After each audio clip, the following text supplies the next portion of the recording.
ایمان اور جہاد کا جو حق ادا کر دیا. اب 3 وعدے ہیں ہمارے. لَيَسْتَخْلِفَنَّهُمْ فِي الْأَرْضِ كَمَا اسْتَخْلَفَ الَّذِينَ مِنْ قَبْلِهِمْ.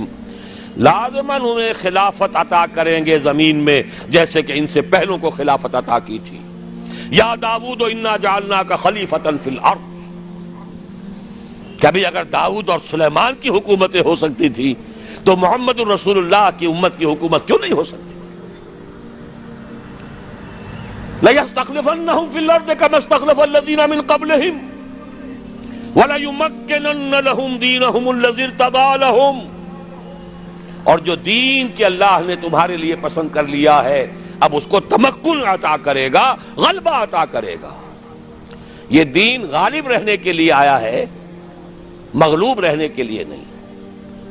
الحق یعلو ولا یعلی علیہ. حق کو حق پہنچتا ہے کہ سربلند ہو، نہ یہ کہ پامال کر دیا جائے. تیسرا وعدہ وَلَيُبَدِّلَنَّهُمْ مِنْ بَعْدِ خَوْفِهِمْ أَمْنًا. اب تک تو تم پر خوف کی کیفیت طاری تھی، پھر نہ قریش چڑھ کے آ جائیں، غطفان نہ آ جائیں. حدیثوں میں سیرت میں آپ نے پڑھا ہوگا رات رات بھر پہرے رہتے تھے، ذرا شور ہوتا تھا منافقین جو ہے لے اٹھتے تھے، پھر حملہ ہو رہا ہے بھائی، پھر حملہ ہو رہا ہے. ہر وقت ایک خوف کی کیفیت. لیکن اے مسلمانوں اب وہ خوف کی حالت بدل جائے گی، تمہیں امن حاصل ہو جائے گا. چیزیں 3 بیان کی ایک ہی ہے. جب تمہیں حکومت مل جائے گی، تمہارا دین خود بخود غالب ہو گیا، یا جب اللہ کا دین غالب ہوگا حکومت خود بخود تمہارے ہاتھ میں ہوگی. اور پھر اب ڈر کس کا؟ اب چین ہوگا، سکون ہوگا، اطمینان ہوگا، امن ہوگا. یعبدوننی، اور پھر وہ میری بندگی کریں گے جیسے کہ بندگی کا حق ہے. ایک ہے انفرادی بندگی، ایک ہے اجتماعی بندگی. اجتماعی بندگی جب تک نہیں ہے، انفرادی بندگی عبادت ناقص ہے. نماز میں ہم نے کہہ دیا ایاک نعبد و ایاک نستعین، باہر جا کر کسی اور کے قانون کی پیروی کر رہے ہیں. ہمارے ملک میں کسی اور کا قانون چل رہا ہے، اللہ کی کتاب سے کوئی سروکار نہیں. سارا معاشی نظام یا نقد کے سود پر یا زمین کے سود پر. بغاوت ہی بغاوت. ظہر الفساد فی البر والبحر. ہاں مسجدوں میں نمازیں پڑھ لو، رمضان میں روزے رکھ لو، انفرادی عبادت تو تمہاری ہو رہی ہے، اجتماعی طور پر تو تم اللہ کے باغی ہو. اللہ کے خلاف تمہارا اعلان جنگ ہے. اگر سودی معاملے سے باز نہیں آتے فاذنوا بحرب من اللہ ورسولہ، باز نہیں آتے تو اللہ اور اس کے رسول کی طرف سے الٹیمیٹم ہے تمہارے خلاف. جب تک دین غالب نہ ہو عبادت ناقص ہے. بڑا پیارا شعر ہے، کس کا ہے مجھے نہیں معلوم. باطل کے اقتدار میں تقوی کی آرزو، بڑے بڑے متقی سب زندہ دار. وہ جو اقبال نے کہلوایا ہے ابلیس کی زبان سے، خال خال اس قوم میں اب تک نظر آتے ہیں وہ کرتے ہیں اشک سحرگاہی سے جو ظالم وضو. ایسے لوگ موجود، لیکن پوری قوم اللہ کے خلاف جنگ کر رہی ہے. پوری قوم بغاوت پر ہے. مملکت اور اس کا قانون بغاوت پر مبنی ہے، اللہ کے خلاف. جب تک کہ پورا دین قائم نہ ہو عبادت ناقص ہے.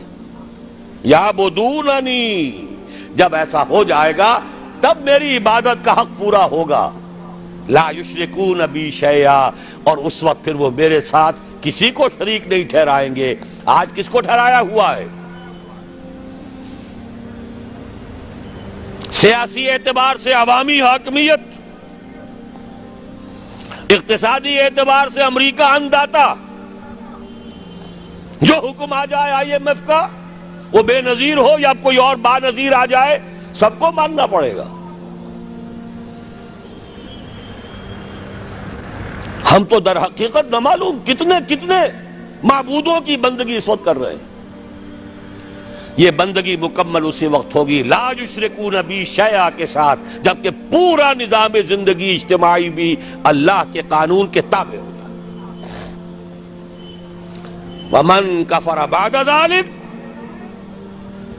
دو ترجمے اس کے ہیں، جو اس کے بعد بھی ناشکری کرے یا جو اس کے بعد بھی کفر کرے۔